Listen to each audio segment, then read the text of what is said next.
महाभारत से जुड़ी ऐसी कई कहानियां हैं जो एक गहरा रहस्य अपने भीतर समेटे हुए हैं। किसी कहानी का सार धर्म है तो किसी का सार अधर्म। ऐसी ही एक कहानी जुड़ी हुई है भगवान श्री कृष्ण और उनके बेटे से। साम भगवान कृष्ण का बहुत ही सुंदर, प्रिय और कुख्यात पुत्र था। साम ने कई असहनीय काम किए जिससे पूरा यदुवंश भी खत्म हो गया। कहानी कहती है कि श्री कृष्ण ने अपने ही बेटे को भयंकर श्राप दिया था।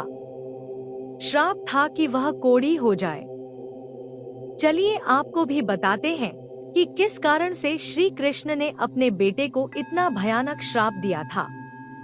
इसके साथ ही ग्रंथों में यह भी कहा है यदुवंशी के कुल और भगवान श्री कृष्ण की मृत्यु के कारण भी उनके पुत्र सांब ही थे। तो जानते हैं इन दो पहलुओं के बारे में थोड़ा संक्षिप्त तरीके से। वैसे तो भगवान श्री कृष्ण की कई रानियां थी, जिनमें से एक जामवंत की पुत्री जामवंती भी थी। श्री कृष्ण और जामवंती के विवाह के पीछे भी एक कहानी है। पुराणों के अनुसार बहुमूल्य मणि हासिल करने के लिए भगवान श्री कृष्ण और जामवंत में 28 दिनों तक युद्ध चला था।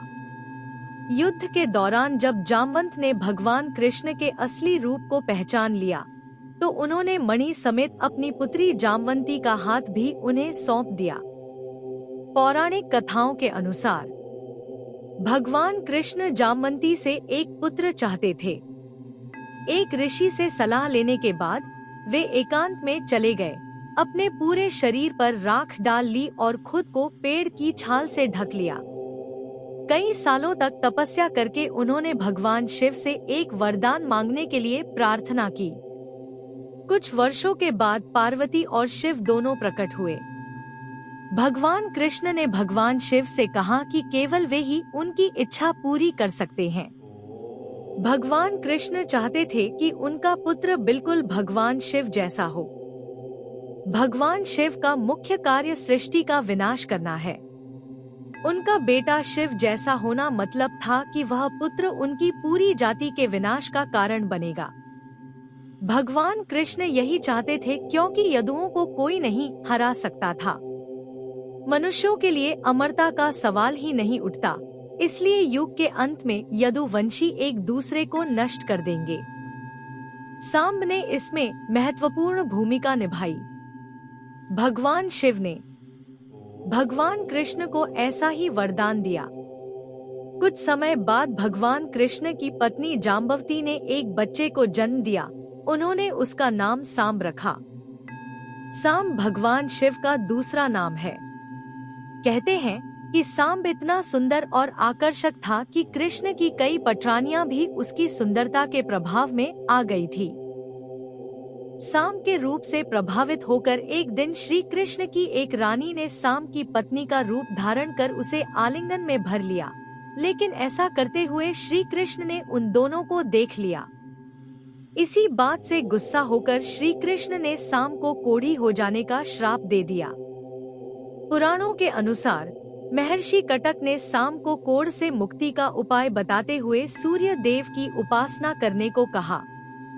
उसके बाद सांब ने चंद्रभागा नदी के किनारे मित्रवन में सूर्य देव का एक मंदिर बनवाया और 12 सालों तक सूर्य देव की कड़ी तपस्या की।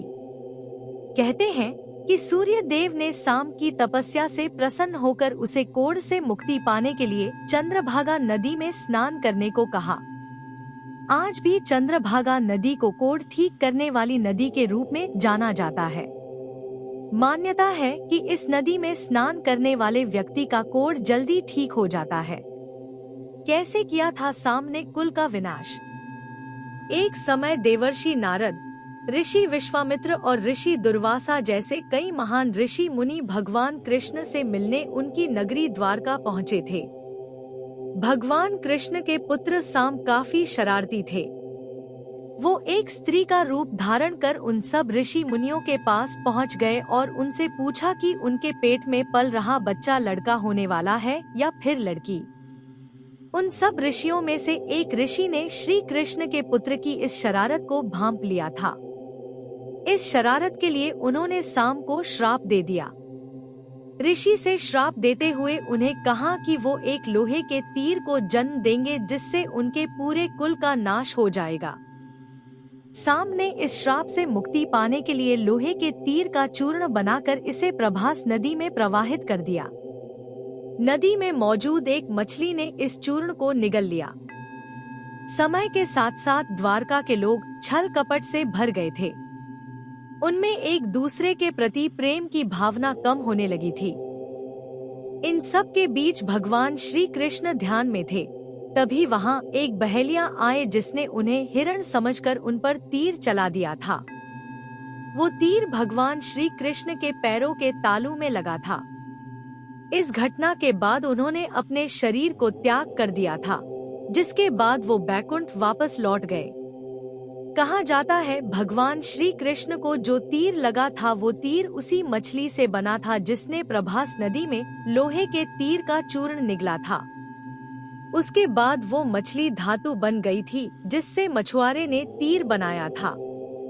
इसी के साथ भगवान विष्णु के कृष्ण अवतार का अंत हुआ था। भगवान कृष्ण की मृत्यु के बाद यदुवंशी आपस में लड़कर नष्ट हो गए थे और उनकी द्वारका नगरी भी समुद्र में विलीन हो गई थी। आशा करती हूँ कि वीडियो आपको अच्छा लगा होगा। धन्यवाद।